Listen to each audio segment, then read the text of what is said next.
Tauhid level ini yang paling bawah apa namanya tadi? Musyahadatul asma. Minimal ada berapa tangga?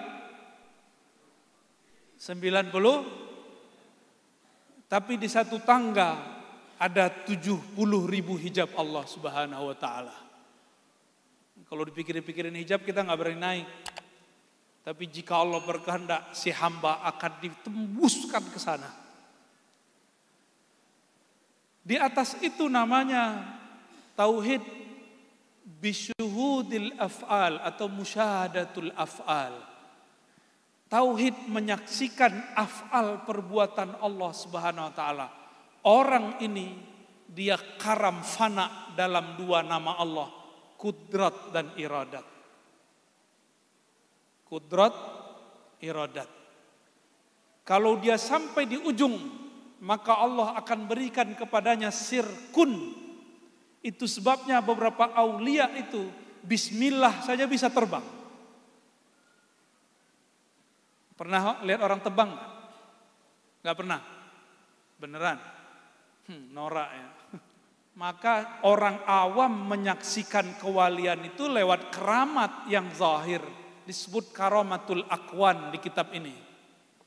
Tapi kalau orang yang sudah mulai berilmu, karamat itu bukan karamatul akwan, tapi karamatul ma'ani. Karamat maknawi. Itu lebih tinggi. Nah, musyahadatul af'al inilah yang disebut oleh orang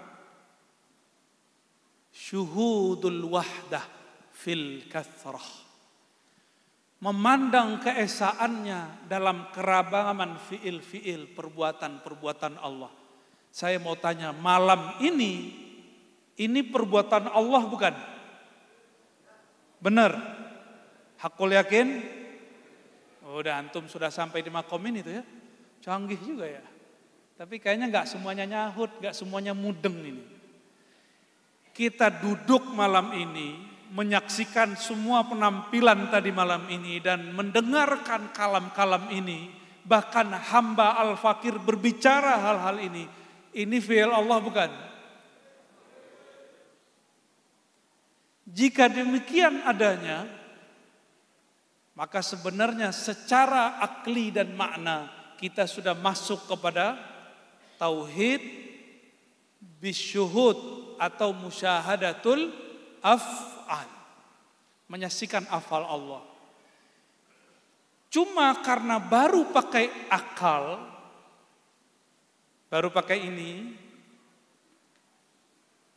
syuhudnya tidak daim, syuhudnya tidak panjang, nggak lama. Tapi kalau syuhudnya dengan kolbu dan ruh dengan zauk, maka dia akan kekal abadi. Maka mukasyafah itu kebanyakan orang-orang kampus sama pesantren itu mukasyafah akliyah, faham secara akal, tapi belum mukasyafah zauqiyah secara rasa. Malam yazuk lam ya'rif. Padahal hakikat pengetahuan itu rasakan dulu baru kasih nama. Kalau orang-orang ahlul akli kasih nama dulu, baru kemudian mereka cari-cari ini barangnya dari mana. Bisa dipahami? Wah, alhamdulillah. Itu musyahadatul af'al. Maka dalam memandang perbedaan itu fiilnya Allah, perbuatannya Allah. Rata-rata semuanya ini punya sosial media, benar? Facebook punya, tapi kalau muka-mukanya kayaknya nggak semuanya punya Instagram ya, apalagi TikTok. Rata semua punya Facebook. Seneng nggak di like orang? Gimana like itu begini? Gitu ya, seneng. Benar ya? Betul, seneng. Jika ada orang like kita, itu fi'il Allah bukan? Fi'il Allah bukan? Yang kenceng lah. Fi'il Allah bukan? Oke. Sekarang ada orang begini, unlike sama kita. Ada. Fi'il Allah bukan? Ridho enggak? Ridho meskipun pahit gitu ya.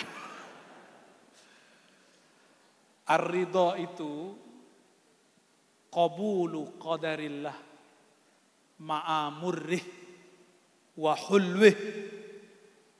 Menerima takdir Allah, perbuatan Allah, pahit ataupun manis, senang ataupun susah. Mesti ngalamin, Mas. Ya. Jangan senangnya cuma di like. Ya. Semua kita mah senang. Harus juga ngalamin dislike. Disitulah Imam Ghazali memberi pengajaran kepada para salik, para pesuluk. Apa kata beliau? Jika engkau sulit menemukan guru dan kawan yang menegurmu, membimbingmu, maka lihatlah orang yang benci dan menjadi musuhmu. Apa kritiknya, apa hujatannya, itulah yang mesti engkau perbaiki. Jadi kita nggak usah kemudian marah. Karena itu perbuatan Allah, anggap saja Allah lagi ngingetin kita. Jadi marah nggak?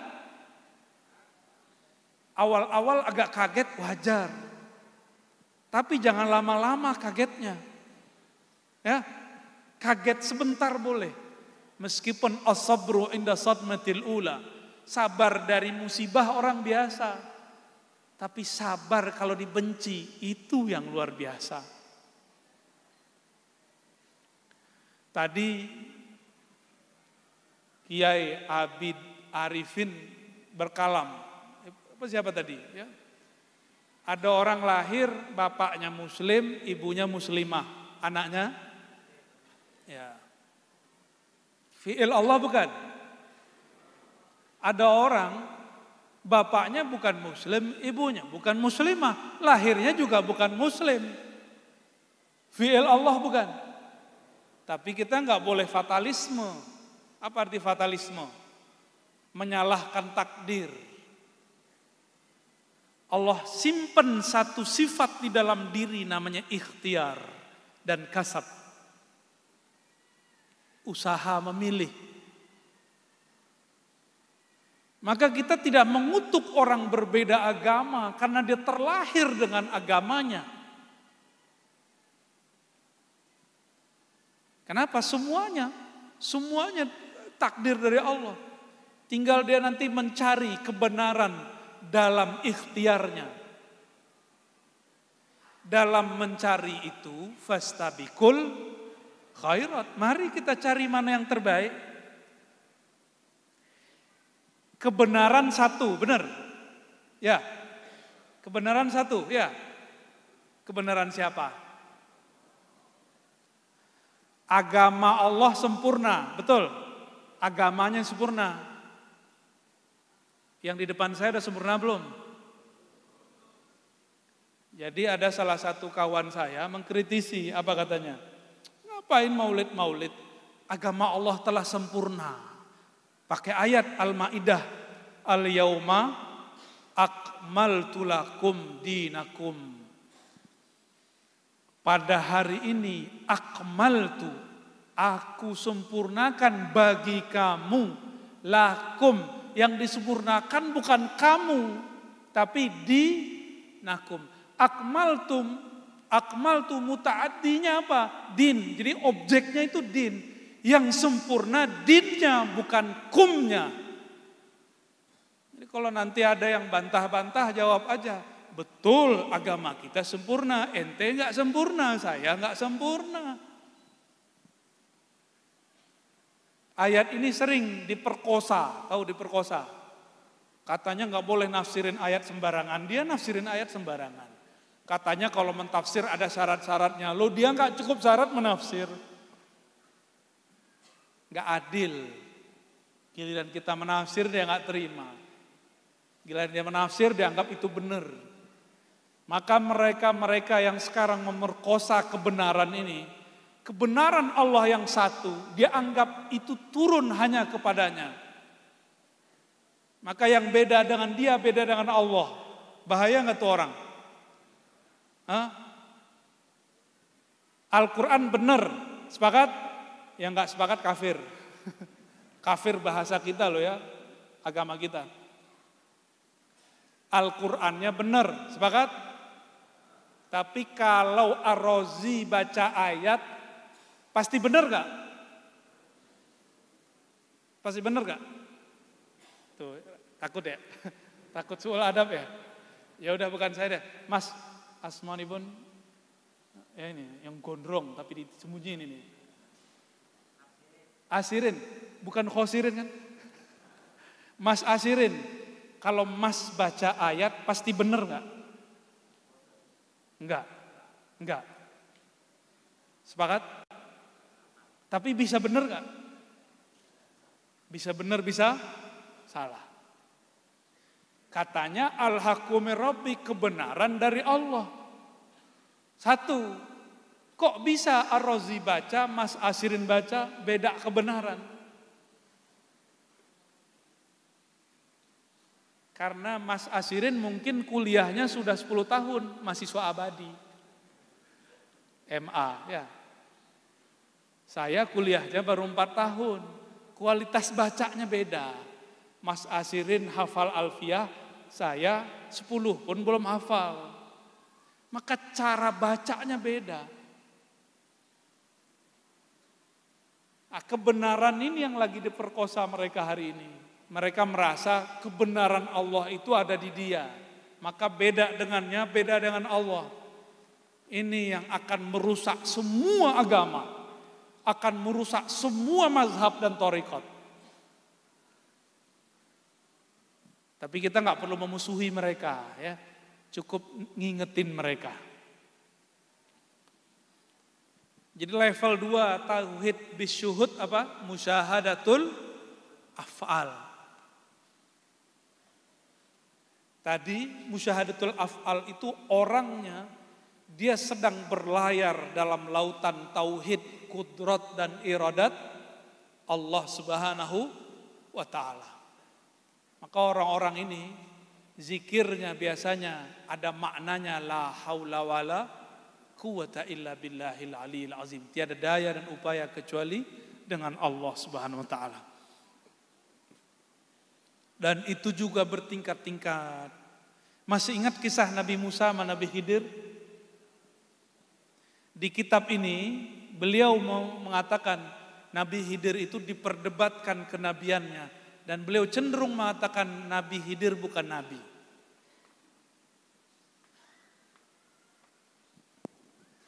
Tapi kalau saya tidak mempertentangkan itu.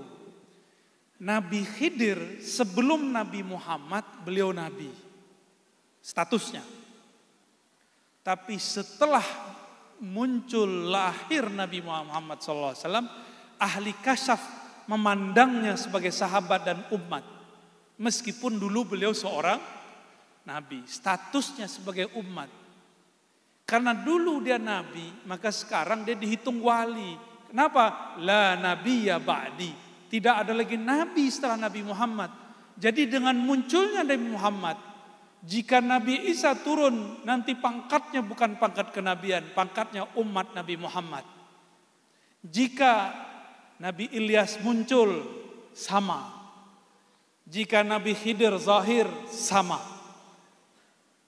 Dia nabi, tapi pangkatnya lagi nggak dipakai, bajunya disimpan. Kenapa? La nabiyya ba'di. Tidak ada nabi lagi setelah Nabi Muhammad sallallahu alaihi wasallam. Oleh karena itu, ketika Imam Qushairi, pengarang kitab Ar-Risalah Qushairiyah mengatakan Khidir bukan nabi, dia benar. Dia melihat secara kasyaf umat Nabi Muhammad. Jika imam yang lain mengatakan beliau seorang nabi yaitu Imam Nawawi, maka itu juga benar. Karena memandang sebelumnya dan berbahaya loh. Kalau Nabi Khidir tidak disebut nabi. Berarti Nabi Musa belajar ilmu ma'rifat kepada wali. Nanti orang membayangkan Wali lebih tinggi daripada nabi. Itu perkataan Imam Nawawi. Maka kita jamak, kita kumpulkan kalam itu. Itu musyahadatul af'al, terjadi antara Nabi Musa dan Nabi Khidir. Apa adabnya? Ini ingat ada adabnya. Orang yang sampai di makom ini adabnya tambah tinggi kepada Allah. Ketika Nabi Khidir ditanya, kenapa engkau bunuh anak kecil? Kenapa engkau rusak kapal? Nabi Khidir enggak bilang ini perintah Allah. Enggak. Dia cuma mengatakan apa? Itu bukan amri. Tidak menisbatkan langsung kepada Allah, juga tidak mengatakan dirinya. Itulah adab seorang arif billah yang kenal kepada Allah. Maka orang berhakikat, kalau dia beradab disebut arif, al-arif billah. Jika dia tidak beradab, maka dia disebut iblis atau bani iblis. Iblis itu hakikatnya tinggi. Salah satu kajian hakikat, kajian ontologis asal muasal. Apa kata iblis mendebat Allah? Khalaqtani min nar wa khalaqtahu min tin. Ini kan tinggi hakikatnya iblis. Ya Allah, engkau ciptakan aku dari api. Sedangkan dia dari tanah, asal muasal. Ilmu anasir namanya. Hakikat iblis benar. Iblis gak mau sujud kepada makhluk, benar gak? Sujud hanya kepada engkau ya Allah. Berarti iblis ini terhijab. Dia gak sampai kepada tauhid level 3 aja gak nyampe. Nabi Adam itu tajalliyat asma Allah. Wa 'allama Adamal asma'a kullaha. Allah kalau bahasa umumnya Allah tajallikan asma'nya kepada Adam semuanya. Ini yang tidak terbaca oleh iblis. Maka jangan heran orang-orang ahli zikir, ahli kolbu itu tidak akan dapat dibaca hakikat kolbunya oleh orang-orang yang masih pada tataran-tataran rasio dan intelektual. Atau baru baca-baca kitab. Kitab yang tertulis, belum kitab yang tersirat. Itu dimaklumi. Oleh karenanya, dalam kitab Qawaidut Tasawuf, karya Maulana Al-Imam Zarruq Asy-Syadzili, apa kata beliau? Ingkarnya fuqaha orang-orang zahir kepada ahli batin, ahli kewalian, ahli tasawuf, itu makzur, dimaklumi. Orang syariat ingkar ke ahli hakikat dimaklumi. Kita nggak usah marah-marah, ngamuk-ngamuk. Tapi kalau ahli hakikat ingkar kepada orang syariat itu zindik. Kenapa? Dia tahu pentingnya syariat. Kalau orang syariat nggak ngerti hakikat, ya seperti anak kecil salah dimaklumi nggak? Dimaklumi. Makanya slogannya dari dulu gitu. Mohon maaf nih kalau para kiai ada yang ngomong begitu. Benerin aja syariat ente, tar dapat hakikatnya. Kita sempurnakan kalam ini. Benerin syariatmu dengan hakikat. Itu yang benar, yang pas, insya Allah.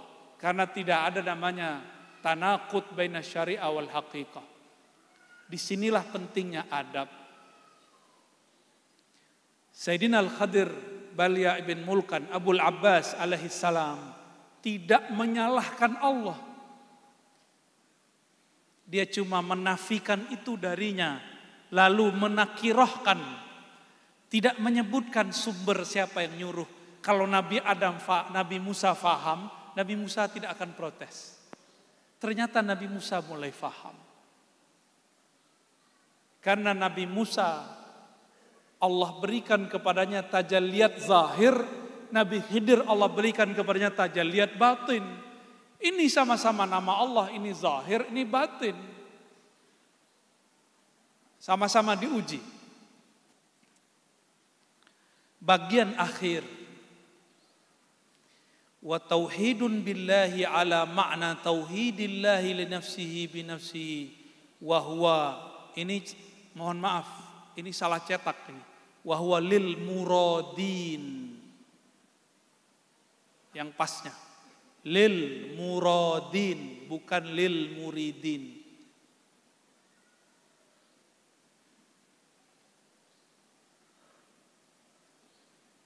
Kalaupun di naskahnya tertulis begitu, dia tidak munasib, maka yang munasib adalah murad, bukan murid. Tauhid kepada Allah tadi musyahadah bil af'al, ya. Maka di level ini ada dua tangga besar, yaitu musyahadah bis sifat wa bizzat, dua itu. Itulah makomnya muradin, murad. Murid yang sudah wusul namanya murad. Murid itu masih mikir, wah ini Pak Kiai Nizam nih nyuruh zikir 5.000, zikir Allah Allah Allah Allah Allah Allah. Itu masih murid, masih berasa capek di kaki. Ya, tapi kalau sudah murad, mau berapa aja disuruh doyan. Karena kolbu itu makanannya adalah asma. Ini kalau dikasyafkan Allah ini kolbunya mas-mas dan mbak-mbak ini, itu dilihat kolbunya sebagian besar kurus. Karena kurang asupan gizi asma. Nama Allah Subhanahu, Rasul sallallahu alaihi wasallam awal terima wahyu Iqra bismi rabbik. Iqra secara harfiah baca. Tapi lihat kamus mu'jam. Iqra qara'a bima'na jama'ah. Benar? Salah satu makna qara'a jama'ah. Maka beberapa masyayikh kita mengartikan Iqra bismi rabbik, ijma', kumpulkan himmahmu, semangatmu, kolbumu dengan nama Rabbmu. Kumpulkan, sebut nama Allah. Turun Al-Muzammil, sama wazkurisma rabbik, sebut nama Rabbmu. Maka jika boleh kita bersyukur, berbangga dan bersyukur atas nikmat Allah, zikir khafi menyebut nama Allah dalam kolbu, ini adalah kholwatnya Rasulullah di awal-awal terima wahyu risalah.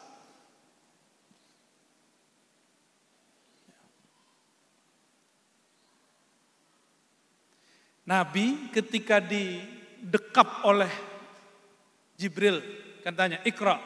Jawaban beliau apa? Ma'ana biqari. Itu namanya tahapan murid.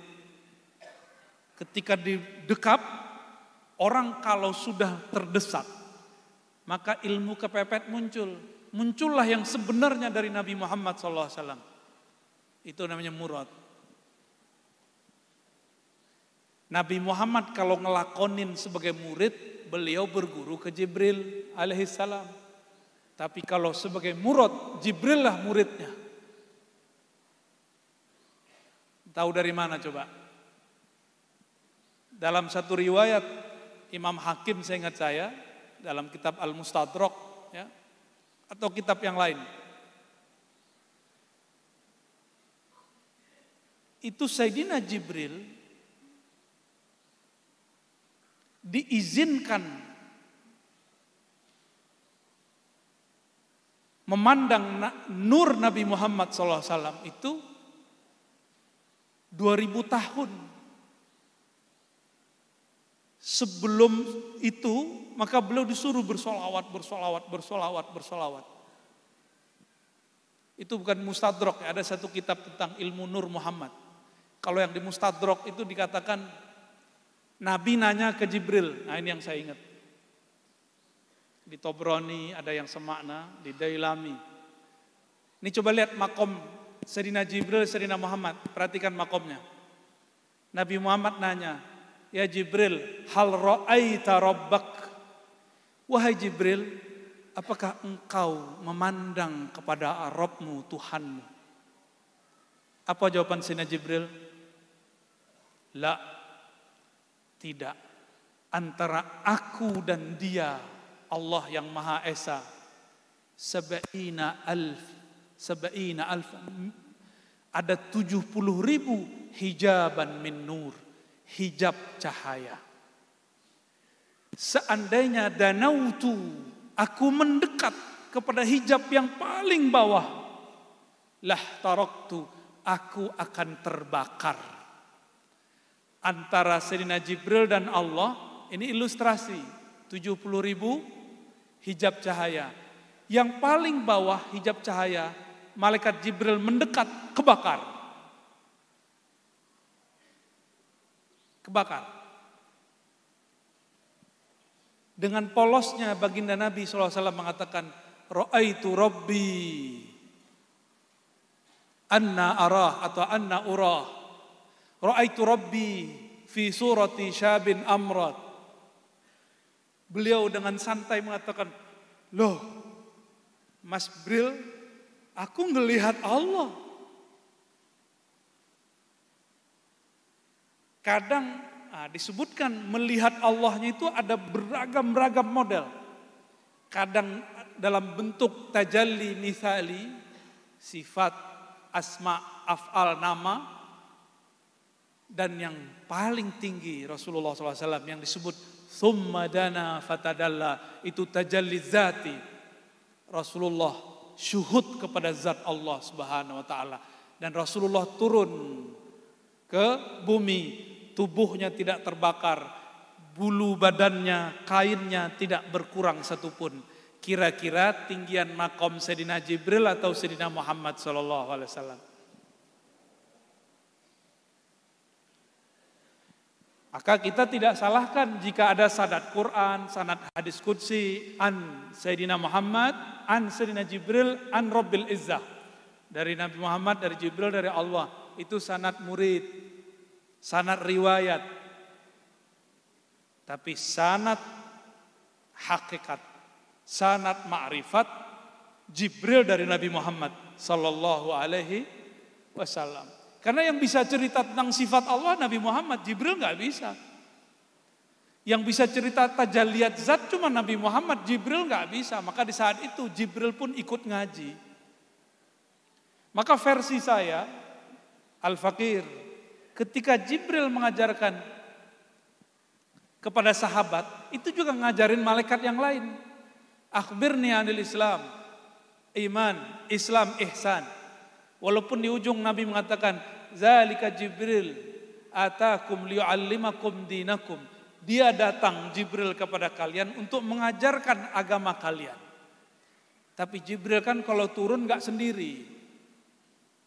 Ini kalau ada pejabat saja nih, atau TNI Polri yang sudah punya pejabatan, dia datang gak sendiri. Itu baru jabatan bumi, gimana jabatan langit. Jadi Jibril kalau turun itu ada ribuan malaikat di belakangnya.